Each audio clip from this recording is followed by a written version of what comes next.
Queda un mes exacto para el cambio de gobierno, el cambio de mando. Paralelamente estamos viviendo el proceso constitucional. La próxima semana se empiezan a votar las normas en el Pleno, también distintos temas de contingencia, y qué mejor que poder abordarlos, ojalá todos, aunque obviamente nos va a faltar tiempo, con Gonzalo Müller, director del Centro de Políticas Públicas de la Universidad del Desarrollo. Gonzalo, bienvenido a MolTV, ¿cómo está? Muy bien, gracias Patricia. Un febrero Bueno, inusualmente activo, conversando. sí, inusualmente activos. Siempre tuvimos esta idea de que nos faltaban noticias a nosotros los periodistas para poder coordinar cosas en febrero, y ahora todo lo contrario, los temas sobran, Gonzalo. Y en ese sentido, Gonzalo, quiero que partamos hablando por este índice de democracia del The Economist, donde Chile cayó 5 puestos, y ahí en el fondo pasamos del grupo de democracias plenas a democracias defectuosas. Hagamos este análisis general para ir hablando de las distintas cosas que estamos viendo, cómo ve esta caída de Chile. Bueno, lamentable, ¿no? Lamentable porque, por lo que significa un retroceso, ¿no? El estado de desarrollo de nuestra democracia. Es consistente también, sí, con entre el estallido social y abrir un proceso de cambio constitucional, tiene que ver con eso también, que había una crítica a ciertas instituciones, a su mal funcionamiento. eh, pero sin duda que la violencia, los capítulos de violencia y la incertidumbre son dos de los elementos que han provocado quizás este retroceso con mayor fuerza. De todas formas, Gonzalo, cuando uno lee el reporte del The Economist, que claro, va analizando las distintas cosas y razones por las que Chile cae en este ranking, también se valora de manera positiva el proceso constituyente, pero también se advierte que este proceso está dominado, y estoy citando textualmente lo que dice el The Economist, por representantes de izquierda, que podría alentar a una mayor polarización en la política chilena este año. ¿Eso cómo lo ve, cómo ve ese análisis en particular, pensando en, en el proceso constituyente? Bueno, muy parecido al análisis que hacen los chilenos, ¿no? La evaluación que se hace del trabajo de la convención, cuando se dice que ese trabajo es negativo o hay una mala evaluación, tiene que ver con la radicalización de algunas posturas. O sea, uno dice, claro, no hay temas vedados en la convención, pero cuando se dedica tiempo, escaso tiempo, ¿no? Tiene solo 5 meses la convención para redactar un nuevo proyecto de constitución, y se dedica tiempo a una propuesta que habla de disolver los poderes del Estado. Uno dice, bueno, hay gente que en realidad no está por remar para el lado correcto, ¿no? Sino que está remando, o a veces uno puede creer que hay una parte de la izquierda que le gustaría que fracasara el proceso. Eh, Dificultándolo, ¿no? Desviando, radicalizando las posturas. Fue rechazada 25-0 en la comisión, lo que habla bien por la comisión en este caso. Pero vemos como varias de las libertades también han sido rechazadas por las comisiones. Entre otras instituciones, el Senado, ¿no? La propuesta de eliminar el Senado se aprobó, se repuso por la vía de la participación ciudadana, eh, volvió a ser rechazada. Entonces vemos de que es difícil para la ciudadanía visualizar de que la promesa hecha detrás de la Convención Constitucional de avanzar en derechos y libertades se esté cumpliendo hoy día, con el trabajo al menos, con el grado de avance que tiene el trabajo. Recordemos que recién el próximo martes, en el plenario, va a haber la oportunidad de ver qué normas van a llegar finalmente al proyecto de nuevo.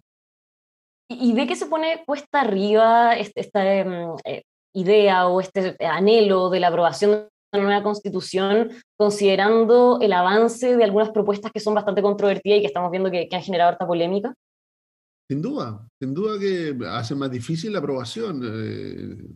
Uno ve que ya las voces contra muchas de las propuestas ya escaparon hace mucho rato de ser de derecha o de Chile Vamos. En la centroizquierda empieza a haber preocupación importante respecto de lo que se está aprobando en la Convención Constitucional. Recordemos que gran parte de las normas que atentan contra el Poder Judicial han sido criticadas duramente por la centroizquierda en Chile. Eh, Incluso el propio presidente electo, ¿no? A rato dijo, oye, algunas de las normas que están ahí o que se están debatiendo yo no las comparto, ¿no? Entonces dice, bueno, está la radicalización de la conversación que a rato desconoce la realidad del país. O sea, nosotros estábamos en un estado de desarrollo, Patricia, que pareciera ser de que para la convención no existe. ¿Ah? No existe lo que hemos avanzado los últimos 200 años de vida independiente. Y hay algunos que quieren partir de cero. O sea, yo diría que ese espíritu refundacional que desapareció en la primera vuelta presidencial, ¿ah? Que en la segunda vuelta brilló por su ausencia, ¿no? Que hubo un gran cambio, un giro en la dinámica de conversación. Bueno, está muy vivo en la Convención Constituyente y eso lo que provoca es de que se radicalicen tanto las posturas. Eh, Uno no entiende cómo, por ejemplo, eh, normas como la libertad de emprendimiento, promovida por las propias pymes como una iniciativa popular de norma, es rechazada en la Comisión. Si este es un país de pymes, ¿ah? Cada vez celebramos el emprendimiento, ¿no? La cultura del emprendimiento está presente en la sociedad. Entonces uno dice, pero ¿cómo la Convención no es capaz de aprobar eso como un derecho? Vivimos una crisis de seguridad pública gigantesca, ¿no? Que se expresa no solo en delincuencia común, ¿no? No solo en la encerrona, como las que vemos todos los días, no solo por la crisis en el norte de violencia, no solo por la crisis en la macrozona sur, y resulta que se propone una norma que garantiza el derecho a la seguridad para todos los chilenos y es rechazada. Entonces, cuando pareciera ser que la compensación de la Convención Constitucional se aleja mucho de la realidad de lo que están viviendo los chilenos. Y entonces, Gonzalo, si ve más difícil la aprobación de una nueva constitución, pensando en todo esto que estamos viviendo, estas normas controvertidas que avanzan, ¿quiénes deberían, a su juicio, ejercer un liderazgo dentro del Pleno, dentro de este proceso que estamos viviendo? Para en el Yo creo fondo que tratar de ir más hacia el centro, entre comillas, o no, que no se genere todo este ruido hacia afuera. es que yo creo que la opción de que fracase la convención es una mala opción, ¿ah? Porque esta es una salida institucional, una crisis que hubo política y social muy fuerte. Entonces, hay que apostar porque de alguna manera se resuelva y para eso se necesita el liderazgo. Yo creo que uno esperaría que el presidente de la República electo, ¿no? Gabriel Boric, tuviera una intervención más fuerte en lo que es la Convención Constitucional, sobre todo si ya expresamente empieza a decir que no comparte parte de lo que se está discutiendo ahí o se está aprobando. Entonces, bueno, hay que reconocer, trató de hacerlo, ¿ah? Patricia, para ser justo, trató de hacerlo, trató de impulsar la candidatura para que fuera dirigida a la convención por Beatriz Sánchez, fracasó, después trató de imponerla como vicepresidenta, también fracasó, finalmente quedó fuera del Frente Amplio de la mesa directiva, eh, pero ya hay que sacudirse eso y volver a tomar una conversación. Yo creo que parte importante de la centroizquierda o del Frente Amplio tiene los votos suficientes para frenar a muchas de las medidas más, las que pueden provocar el mayor daño a nuestro país. ¿Mm? Y es esperable que así sea. Entonces, ese Y ve que hay liderazgo agua uno en lo la esperaría piscina como para que en el fondo, ve que hay agua en la piscina para que en el fondo este sector que usted menciona, este sector político dentro de la convención, en el fondo se ponga esa camiseta y trate de llevar efectivamente esos liderazgos, más allá de la cantidad de votos que tienen, sino que tratar de ir moviendo los bloques y unir fuerzas en una o en otra dirección. Yo creo que es importante de que las fuerzas democráticas al interior de la convención actúen de manera colectiva y no tengan miedo a votar de la misma manera. ¿Ah? Se creó una cultura de la asamblea, como que votar junto a la derecha era un karma que ninguno de los representantes de centroizquierda ni de Frente Amplio estaban dispuestos a soportar. Y eso es lo que ha provocado que finalmente el Partido Comunista y otras fuerzas más radicales controlen en gran medida la agenda hasta ahora de algunas de las comisiones. De algunas de las comisiones, quizás las que han generado mayor noticia, ¿no? La comisión, especialmente la Comisión de Justicia. Eh, yo creo que ahí se esperaría de que estuvieran dispuestos a que esas normas no pasaran el test de los 2/3. Porque eso obligaría a, ¿para qué la norma de los 2/3? Lo dijimos desde el primer minuto, ¿no? Porque obliga a conversar, obliga a acuerdos amplios. Lo que hasta ahora se ha visto es que hay una mayoría construida desde el Partido Comunista hacia la izquierda y que está dominando algunas de las comisiones y que de alguna manera han dado esta sensación de que la convención está muy radicalizada y de que está muy lejos de lo que es la ciudadanía. Claro, y de todas formas, nosotros que hablamos con convencionales todos los días acá en EMUEL TV, muchos nos dicen o piden, mejor dicho, desdramatizar este proceso, porque claro, al final el mayor ruido, la mayor atención se la llevan precisamente estas normas que son más controversiales, pero estamos hablando de más de 1000 normas que además esas aprobaciones en particular, en general, mejor dicho, en cada una de las comisiones, tampoco significa que va a quedar así como está, todavía hay un largo trecho por delante. Entonces, ¿hay que desdramatizarlo por el bien del proceso mismo? Mira, está bien de dramatizar, pero yo no minimizaría lo que está pasando, porque muchas de esas normas están siendo aprobadas por mayoría, y significa que si son aprobadas por mayoría las comisiones, pueden tener la misma mayoría en el Pleno. Ahora, puede ser que algunas de ellas no alcancen los dos tercios. ¿Qué pasa si no alcanzan los dos tercios? Una idea que es 100% mala, pero no alcanza los dos tercios, vuelve a la comisión. Puede ser modificada, pero aprobar finalmente por dos tercios una norma que es 50, 70 o 60% mala, o que va en el sentido equivocado. Entonces, yo no minimizaría lo que está ocurriendo y tampoco, cuando dice, mira, son de las 1000 normas, son 6, 8 las que provocan la mayor controversia. Claro, pero algunas de ellas amenazan pilares del desarrollo de nuestro país. Entonces, ese es el problema. La norma que pone fin a todas las concesiones mineras, a las concesiones de infraestructura, a las concesiones marítimas, de alguna manera desconoce absolutamente que este es un país minero, ¿ah? Es un país de agroalimentario, de una potencia agroalimentaria, es un país que ha transformado la industria del salmón en una de las más importantes del mundo. Entonces, desconocer eso es realmente algo que cuesta entender del trabajo de una parte de los convencionales. Yo entiendo que hay muchos convencionales que sienten que están cargando una mochila que no les corresponde, porque no están apoyando normas tan distorsionadas o tan alejadas o tan radicalizadas, y que dicen nosotros estamos trabajando y nuestras normas no figuran en las primeras planas.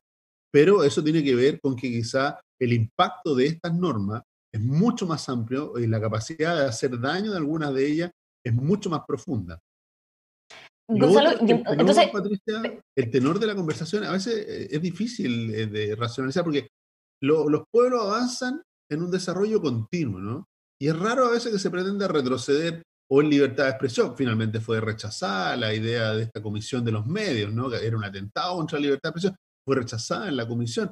Pero ya el hecho de que se estuviera debatiendo en torno a eso, a uno lo pone a todos, ¿no? Los que creemos en la libertad o los que creen en una sociedad libre, los pone en un estado de alerta, digamos. Eso debieran ser cosas que estuvieran dadas de hecho.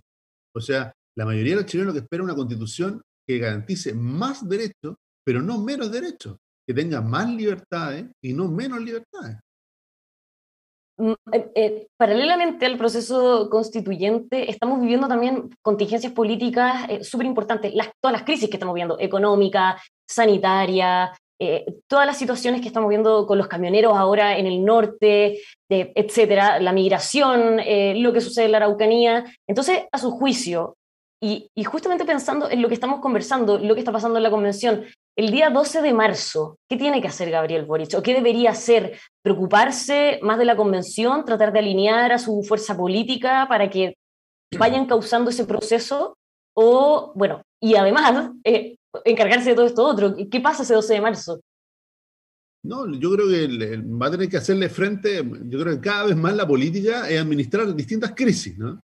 Eso es la política. Sobre todo en nuestro país, uno observa los últimos dos gobiernos en términos del programa que tenían cuando fueron elegidos y finalmente lo que tuvieron que enfrentar como desafío, lo hayan hecho bien o lo hayan hecho mal, han sido estas crisis. Hoy día, como lo mencionas tú muy bien, Patricia, dice, bueno, hay una crisis hídrica, hay una crisis sanitaria, hay una crisis de violencia y migración, hay una crisis que tiene que ver con lo político también, ¿no? Que se está de alguna manera tratando de resolver a través de la convención. Entonces, ¿cómo administrar esas crisis es parte del desafío hoy día de gobernar? Se dice, es imposible pensar un gobierno que no enfrente crisis. Ahora, yo creo que en el caso del presidente electo Gabriel Boric, él está de alguna manera consciente de eso por las señales que se dan, ¿no?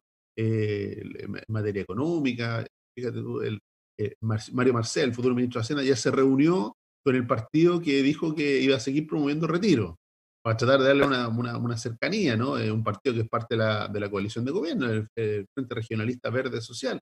Entonces, cuya diputada Alejandra Sepúlveda además ha sido muy crítica del futuro gobierno, producto de una diferencia respecto al ministro de Agricultura y su nombramiento.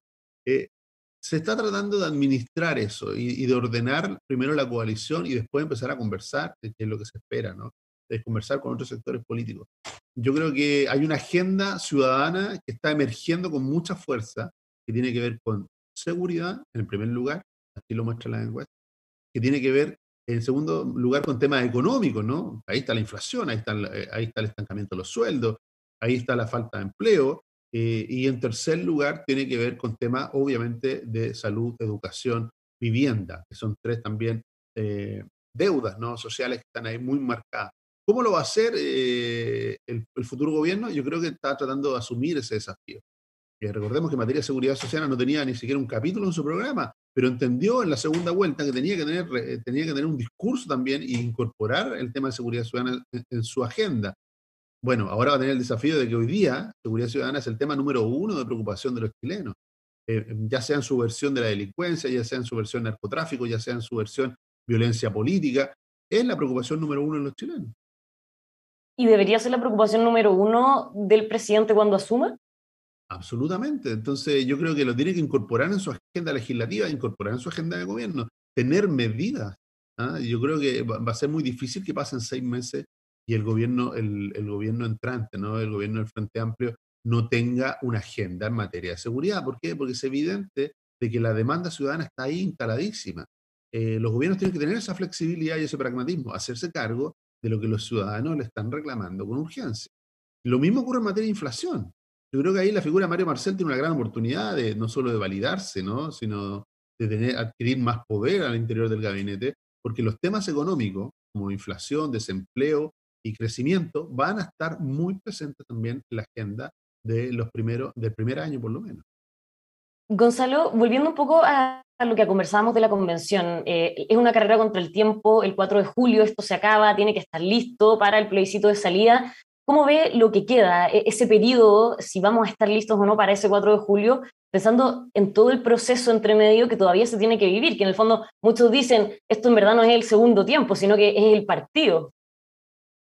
Bueno, sí, porque se dijo, había que esperar que empezara la discusión, ¿no? No había que anticiparse, ¿no? Bueno, estuvimos esperando 5 meses que partiera la discusión. Finalmente en febrero el mes clave, terminó siendo un mes clave, y lo que comentábamos al principio, inéditamente, ¿no? Porque un mes no tan político y terminó siendo un mes clave en la discusión constitucional, no solo por la discusión de las normas en comisiones, sino porque ya el próximo martes 15 de febrero empieza a funcionar el Pleno. Entonces hay algunas normas que ya van a empezar a quedar en el proyecto de nueva constitución como listas, ¿no? Tendrán que pasar después por un proceso de armonización, pero ya como idea central van a estar, como artículos, van a estar presentes en el proyecto de nueva constitución. Yo creo que esa discusión va a estar ahí marcadísima en los primeros meses del gobierno y va a estar de alguna manera también como algo que el gobierno siente responsabilidad del futuro gobierno. Yo creo que para Gabriel Boric no puede ser indiferente el proyecto que salga un buen o un mal proyecto de nueva constitución. O que se arriesgue, como han dicho algunos voces, ¿no es cierto? Se arriesgue que se rechace la presidenta del PPD, un partido que hoy día es parte de la coalición de gobierno, tiene un ministro en el gabinete, tiene un subsecretario en el gabinete, y decirle, bueno, va a ser la posibilidad de que se rechace si es que se terminan dominando las propuestas más radicales. Lo dijo el propio presidente de la convención. Perdón, la presidenta de la convención y el vicepresidente, Gaspar Domínguez, Gaspar perdón. Domínguez. Gaspar Domínguez lo verbalizó cuando es un llamado a priorizar las normas que tenían más amplio consenso y dejar de lado las otras normas. ¿Por qué? Hay más de 1000 proyectos de normas constitucionales. Resulta que quedan solo 5 meses. La única manera de avanzar en ella es prácticamente no tener debate. Si no hay debate, van a quedar al debe dos cosas que son muy importantes, dos de parte de la promesa de este nuevo proceso, donde las formas cada vez son más importantes. La participación ciudadana.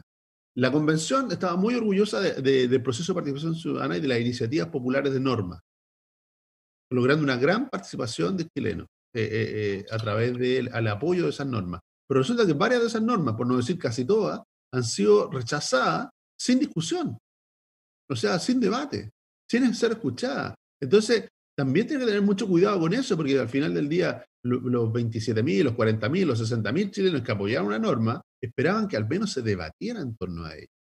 Era una manera de que los chilenos le dijéramos sobre qué conversar a la convención, pero muchas de ellas han sido despachadas. Solo por poner un ejemplo, ¿no? La de libertad de emprendimiento, la norma que garantizaba, le daba un estatuto constitucional a las pymes en Chile. En las campañas políticas todos hablan de las pymes, Pero la Pero convención, solamente para aclararlo, ahí respecto a la libertad de emprender, habían distintas iniciativas. Había una de la SOFOFA que esa fue rechazada, pero había otra del derecho a la libertad de emprender que esa sí fue aprobada.